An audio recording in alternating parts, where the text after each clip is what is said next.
Welcome, everyone, to the Dance Floor podcast, where life lessons are learned through the art of dance. I'm your host, Anna Harsh, and today I have a super special guest with me, Miss Angela Gadd, who is a dance major and exercise physiology major, I believe, at West Virginia University.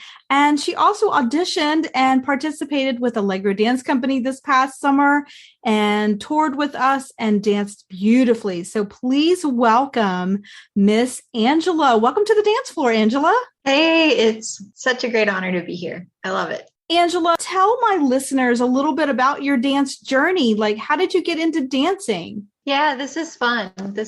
So I was always dancing around the house and we were at the beach and I was like, put me down. I need to dance. So the boardwalk in Myrtle Beach, my grandma was like, we're going to sign her up for lessons. And I've been dancing ever since. So started at Custer's, went through high school, did the dance team, and now I'm at WVU. And I know you are such a beautiful dancer. You have gorgeous lines.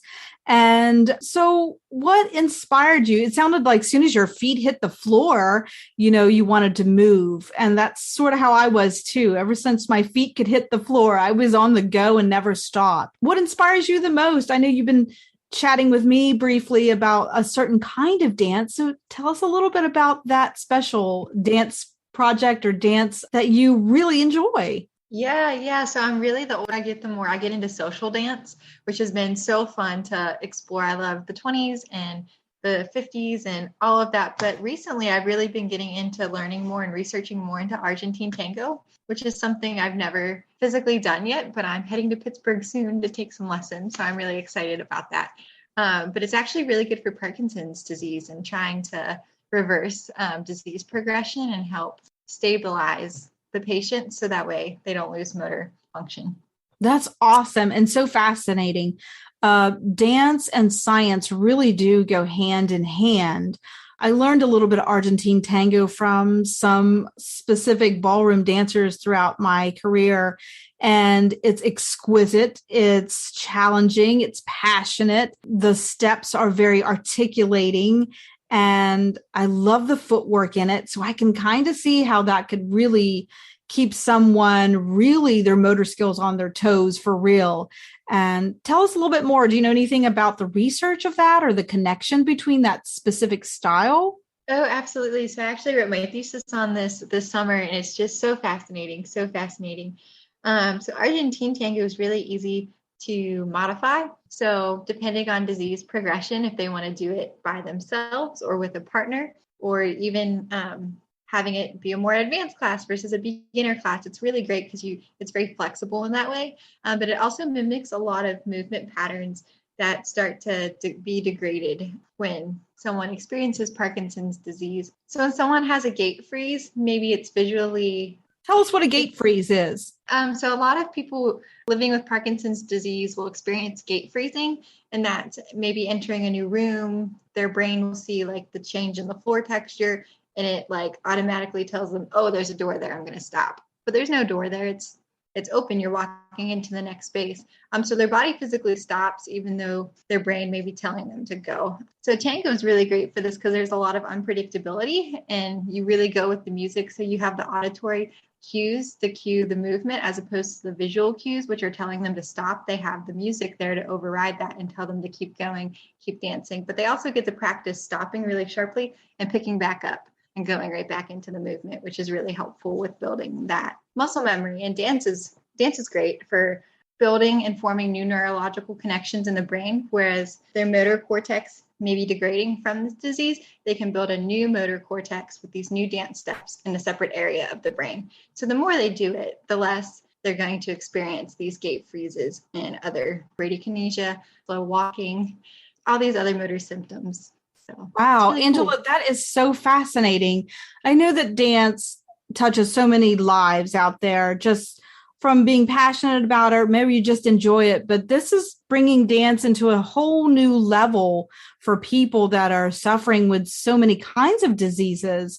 I didn't even know that this helped with Parkinson's to that level. And that makes sense. It does. Argentine tango does have that sharpness to it. Like I said, it's the quickness and the changing of directions and formations on the floor patterns Wow, I didn't even know that. So I'm learning stuff from you today. That's awesome. So how did you get into that? How did you find out this information? Was it something through your physical therapy classes or? Yeah, that's great. That's a great question. So I actually did an internship this summer in the Human Performance Lab at West Virginia University for my exercise physiology degree, because the goal is physical therapy school. So that's like the internship they put you in if that's your goal. So basically what we do there is if someone runs out of insurance to keep going to PT, they can be sent to us and we can keep working with them so they're not just at home doing it by themselves. So we do have a lot of Parkinson's clients that come in, and there's actually a boxing program set up for them there right now. And what they were basically teaching me about was how the rhythm helps override the like movement blocks in their brain. And I was like, well, dance is rhythmic. Like, I want to look more into this. So then when I picked my thesis topic, that's the route I went. I was like, I really want to work with Parkinson's, but with something that, I've been doing for 20 years. I've never boxed in my life. So I Wow. started researching so many papers. There's so much already done and so much to continue researching. So it's really a fun topic. So if somebody is suffering out there with Parkinson's, maybe they just got diagnosed and they're listening to this right now, how can they start? Where can they start to take classes or maybe just hook up with somebody like you in their city? Can they go to somewhere specific? Yeah, absolutely. So there's actually a whole separate section that's Dance for Parkinson's disease, and that was created by a dancer in New York. He knows my teacher. Like, I'm blanking on his name right now, but he created this program, and it's basically an exercise program similar to a dance class, and they can use Argentine Tango there as well. So you can take the Dance for Parkinson's classes. I'm sure they're in all kinds of larger cities, but there's also studios. So you can look up Tango for Parkinson's. And Wow. So that sounds like something that you might be interested in doing in the future besides physical therapy. Maybe you can have a dance class specifically for Parkinson's people, right? People that are suffering with that. Oh, absolutely. I graduate here in just over a month, and I want to start working towards my certification and becoming a Dance for Parkinson's teacher. So Angela, I'm definitely. so excited for you. That's awesome. And it's a wonderful way. We take our dance gift really seriously. We dancers really know that it is a gift and we do give back to the community in different ways, whether they're just enjoying our shows and bringing movement and joy to the audience. But dance really does, the movement really does heal in different ways, doesn't it? And we just don't know how many different ways there are that it is healing people, maybe from depression or a disease or just maybe somebody that's suffering from grief. A lot of people do dance classes to overcome a grief, over a loss of someone. So, wow, this is a really brand new realm that you're bringing the listening audience here that's listening to us today. Gosh, dance for Parkinson's. It just never ends. I'm so excited. What's your next step for the research? Are you going to delve in deeper in the research? Like, do you go into a lab and look at cells or brain cell movement, or are you working on? That is a great question. So I started my thesis as actually a literary review. So I had around 30 articles that I went through and research papers and different people across the country that have like done actual physical studies with different styles of dance. There was one on ballet, modern, Brazilian dance, there's a lot on tango, and comparing the different styles and what style is best for what type of disease progression or what stage of disease progression. And so I definitely want to continue reading more articles and looking into that. And then I want to get certified to teach Dance for Parkinson's classes. I'm also applying to physical therapy schools right now. So I've had one interview so far, and I'm looking into about 3 other schools I'm hoping to hear back from soon. Some of the application dates haven't passed yet, so I'm still waiting to hear back. So that's really exciting, and I really hope to continue my research as I go through my school for physical therapy to like really specialize in this particular people population and keep expanded to stroke. You can also use dance for stroke rehab and just Alzheimer's in general. So I really want to go with this and run with this and like really make this my clinical track when I'm Angela, I'm so excited. I'm so proud of you. I'm getting chills just thinking about how many lives you're going to touch out there and how many people are going to find comfort in healing from this disease just by saying, gosh, I love dance and I'm going to go into physical therapy and I'm going to put those two passions together. I love that for you. Thank you so much. Angela, we're going to take a really quick little commercial break. And when we come back, let's chat a little bit about Allegro and like what we did this summer and all the things that you got a chance to participate in. All right, we're going to be right back with Miss Angela Gadd.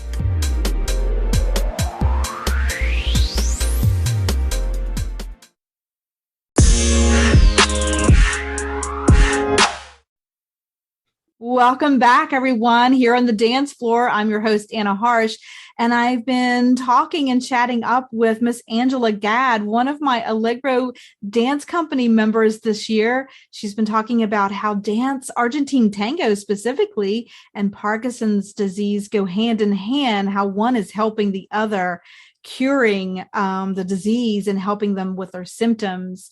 Angela, we did a different kind of dance this summer, doing some different dances that talked about healing in a different way. You got a chance to audition for Allegro Dance Company, and we talk about authentic Italian folk dances. And the tarantella is also a dance that talks about healing.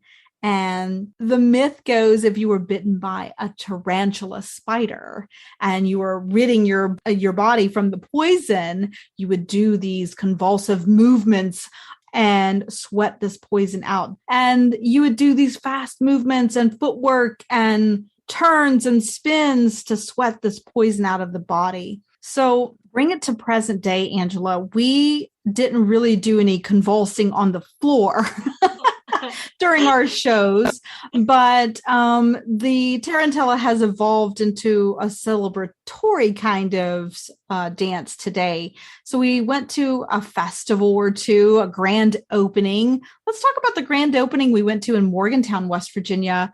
We went to Nono Carlos, who did a grand opening, a beautiful restaurant and deli, Italian imported foods. Gosh, what was that like, Angela, after, 500 days without being in front of an audience, and hearing applause? What was that like for you? Oh, it was so fun. So fun. I am living my best life when I'm dancing and on stage. And it's even better when there's it's a vibe. It's for sure amazing. It's definitely a vibe for sure. For me too. It was so long without doing a show or being in front of an audience. There's only so much we can do via Zoom as dancers. We really are kinetic and we really want to feel that audience being with us and clapping and cheering and bringing our energy to them too, to make them feel healed or excited or, just celebrate life again. So we got to do a grand opening. It was a red carpet, legit, right? It was a legit red carpet. We got a chance to even pose with an old time Fiat. Yeah, that Fiat was so cool. I really wanted to drive it off the lot, but we got a chance to take photographs like movie stars and eat some delicious food. So shout out to Nick, the owner at Nono Carlos in Morgantown, West Virginia. Go and eat that delicious food that he was making that day, because we had a great time. And gosh, I know we'll be back there sometime again to grab some lunch together and maybe we'll dance again. That'd be amazing. And that meatball hoagie. Oh, so delicious. You had the hoagie and I had the pizza. I had the margarita pizza and it was amazing. And it reminded me of being back in Naples, Italy. So kudos to you, Nick. Shout out to you and Nono Carlos for inviting us down. It was delicious and we can't wait to be back there. And then Angela, I know that we had a cancellation of one of the festivals, but we got a chance to videotape our entire show from head to toe that we were supposed to perform for another festival. But let's talk a little bit about the opening number. That was quite unique. And I know, what was it like for you guys? I know every week we met on Zoom to rehearse. And I know it was weird because we weren't being able to be in the same room for like formations and stuff. But what was it like to learn choreography over Zoom? I know you guys have been doing that for a while. It was an experience for sure. I'd always laugh because I have this big window in my living room and we'd be jumping around for the partner part. But I didn't have a partner, so I was just jumping around my living room, and I was like, my neighbors are going to like think something's going on up in here. But it was still just so fun. It was fun. And, it was just really nice to see all of the ladies, even if they're in little boxes. For me, it was nice to see you all just connect in a different way. And we got a chance to really get to know each other over the summer, even if it was via Zoom. And then we got a chance to finally meet in person and videotape our whole show from head to toe. And our opening number, I called it Siamo Pronti, which means we are ready. And I know that as dancers and artists out there, we definitely are ready to do something more. I know that we're struggling with the pandemic and trying to get our artwork out there, but we kind of created these phrases, didn't we, of movement that kind of told our story and how we were dealing with the pandemic. How did you feel about the opening number? Did you have I don't know, how did you digest it for yourself? Ooh, yes, I loved that piece. It's always really helpful for me to process my emotions. Like I have to talk to someone or I have to journal or I have to dance. Otherwise it just gets stuck in my body and that's not healthy.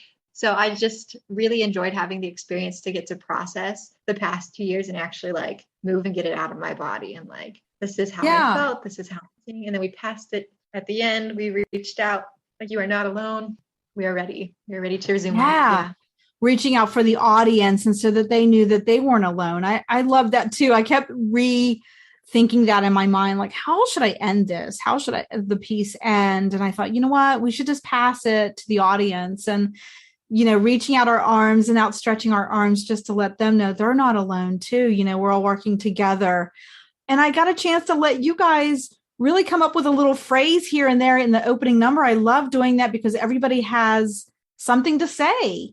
And so, what was that like for you to be a little bit of a choreographer for a second or two in the piece as well? Oh, that was amazing. It was such an amazing experience.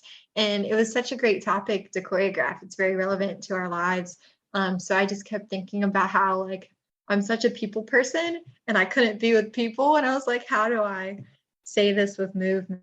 And it was really, really healing to get to say it while in a group of people doing what I love. It's over now.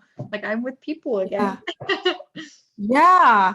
I think my favorite moment is where we're on the side of the stage and we're running across, pulling the other person into the center of the stage, reach out, and lift someone else up so that they don't feel like they're going through life alone as well.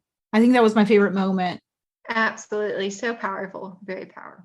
Very powerful. So for those of you that are listening that haven't seen Allegro Dance Company perform, we not only do authentic Italian folk dance, but we do modern and jazz and all kinds of styles because everybody around the world is kind of experiencing the same things that we do. We all have ups and downs, passions that we love and we want to share, and also the sorrows that we want to share so that we know that we're not alone.